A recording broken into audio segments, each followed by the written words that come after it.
My name is Francois, and I serve as a professor of Old Testament and Hebrew at Colorado Christian University. The 15th century was a time of tremendous change in Europe. It saw the final fall of the Roman Empire as Constantinople was conquered in 1453. It saw the establishment of permanent contact between Europe and the New World, and there was a renaissance of learning and rediscovery of the classical world that would eventually transform and renew both the church and scholarship for centuries to come.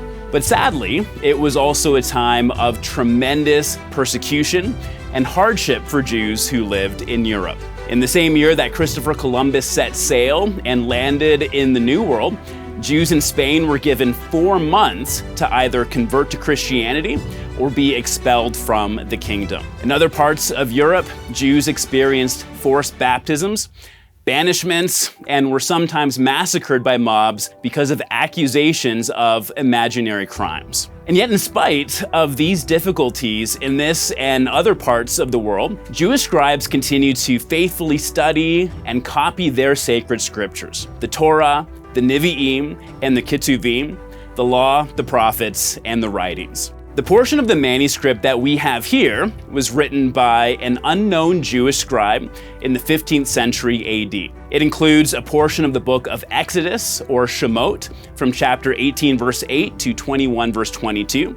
As with other manuscripts from this time period, this text belongs to the Masoretic tradition of Hebrew texts. So even though this text dates to the 15th century AD, the manuscript tradition that it comes from is very ancient. In fact, when we take a look at the book of Isaiah in the Masoretic tradition and the type of spelling that it uses, the Hebrew text of these manuscripts is even older than the Hebrew text of the great Isaiah scroll of the 1st century BC, and that lets us know that this tradition was faithfully copied over the centuries with very little change. The most well-known portion of this manuscript is Exodus 20, which contains the 10 Commandments, or as they are called in Hebrew, the 10 words. According to Exodus 20, these words were spoken by God himself to the people of Israel with his own voice while they were in his very presence at Mount Sinai. These were the central commands that Israel was expected to keep out of gratefulness for being rescued from slavery in Egypt, and as their part in maintaining the new covenant relationship